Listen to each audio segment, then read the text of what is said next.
Hey everyone, welcome back to Cool Stuff Etc. My name is Riley, and today we're gonna do a DVD haul. I just went to the thrift store that I frequent, and picked up some pretty good stuff. Uh, for me personally, I think this may be my best selection, and yeah, got some good stuff, I guess. So why don't we just get into it? Just talk briefly about each of them and get you on your way. First up, we got Halloween 3. Season of the Witch. Have not seen this one. If you are not in the know, this is the only Halloween film that does not include Michael Myers.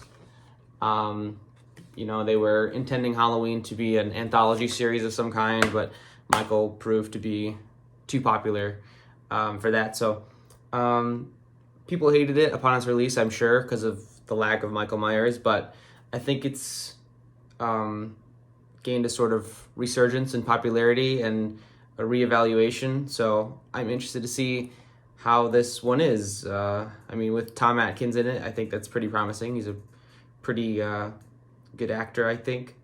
And yeah, so we'll see how that one turns out. The Dark Crystal. Jim Henson's The Dark Crystal, dark fantasy puppet movie. The people look weird to me, but that's fine. It's supposed to be kind of uncanny, I think. Or puppets just are generally uncanny. This one even has the, nice fold-out little insert here. How neat. Very cool. Yeah, I'm excited to see this one. I have never seen it before, but I love this kind of puppetry, kind of Muppet stuff. So I think I will really enjoy it. That's The Dark Crystal. This one, I was happy to find Rear Window because my coworker, I was talking to her about the Halloween movie marathon that I'm doing, which I'll try and have a video up about at the end of the month. And she was like, "Have you ever seen Rear Window before?" And I was like, "No, I've never seen it." And so she was like, "Oh, you got to see it." So I was planning to watch it eventually, try to find it on streaming, but then it was there for a couple of bucks, and I was like, "Why would I not get this?" Oh, it's got the little tabbies. Hold on. So picked it up. Also has the insert here. Get a sneeze.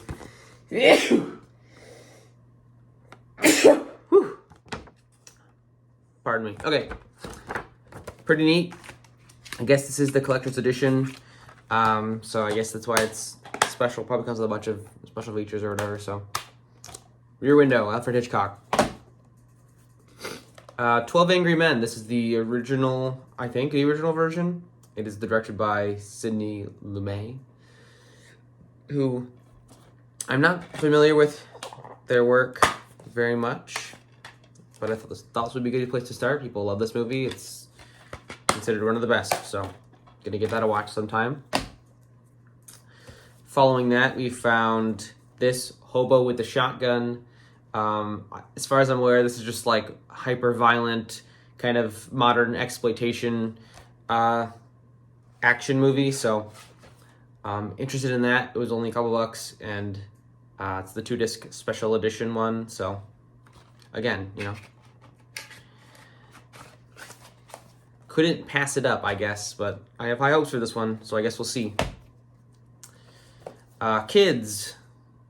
This is, I believe, written by Harmony Korine, or he had some. Yes, he wrote it, but it's not directed by him.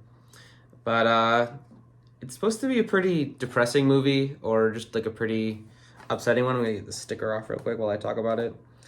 Kind of deals with youth, as you would expect, but also things like domestic violence, sexual abuse, the AIDS crisis. So pretty heavy film. But I was happy to find it because I had been wanting to watch this for a long time. And yeah, like I said, happy to find it. So comes with this little, I love these little inserts where they show new and upcoming releases. Can give you a real sense of the era. So I'll give that a watch sometime when I'm in the mood to be depressed. What's this little pink sticker? Get that shit off here. No, thank you. Oh, this one's exciting too. Let me get this little peely off. Shit. Uh, The Wickerman. The Wickerman. This is not the Nicolas Cage version. This is the original. Sorry, I'm throwing things away. The original version. Look at it. While I do this, get off my fingers. Thank you. Original version. Got it for $5. I have been meaning to see this for a while as well. It's like kind of the classic example of folk horror, which is a genre or subgenre that I'm not hyper familiar with, but I want to be. So I think this will be enlightening to that subgenre. I have seen the remake with Nicolas Cage, and it is ridiculous, but fun in its own way. But it's been a long time since I've seen that too. So yeah, this is more of a slow burn horror film from my understanding. So not like that movie where it's kind of more bombastic thanks to Mr. Cage. Then I picked up this movie, and I had not heard of it before, but it was cheap, and a couple things stood out to me about it, so I'll show this. The City of Lost Children, the weird industrial nature of these characters on the back stood out to me.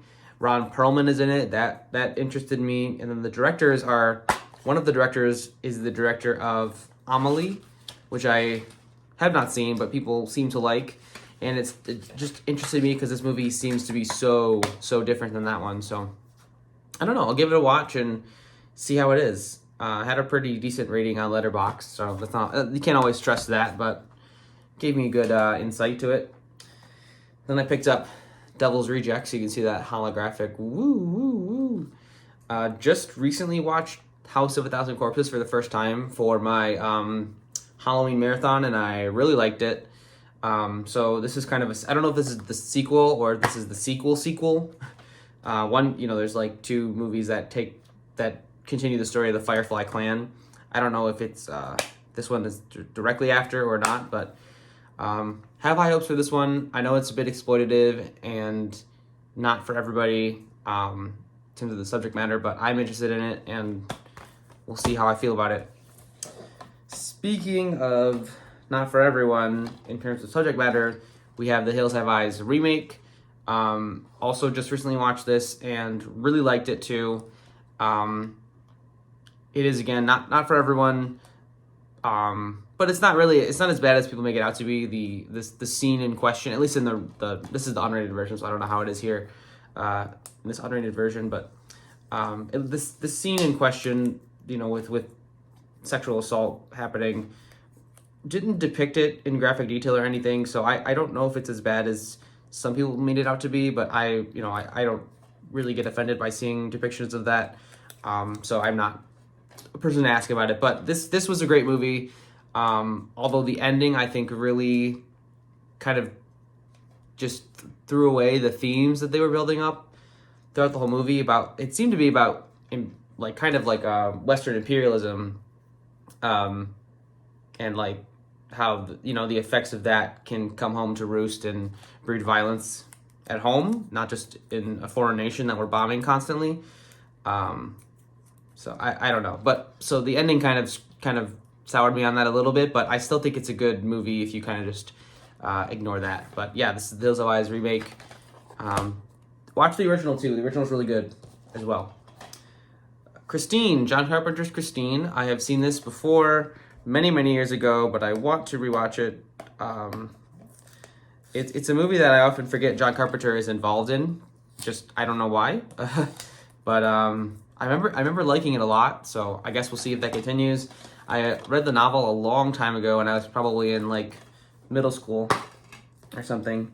And yeah, it was a good novel too. So I have fond memories of reading that, renting that book from the library, and reading it.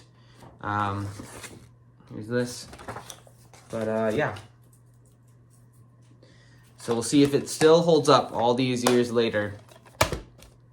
Got a couple more for you. This one these last three I was really surprised to find. They weren't all cheap, I'll talk about it. But I was really happy to find them, and so I felt like I had to get them.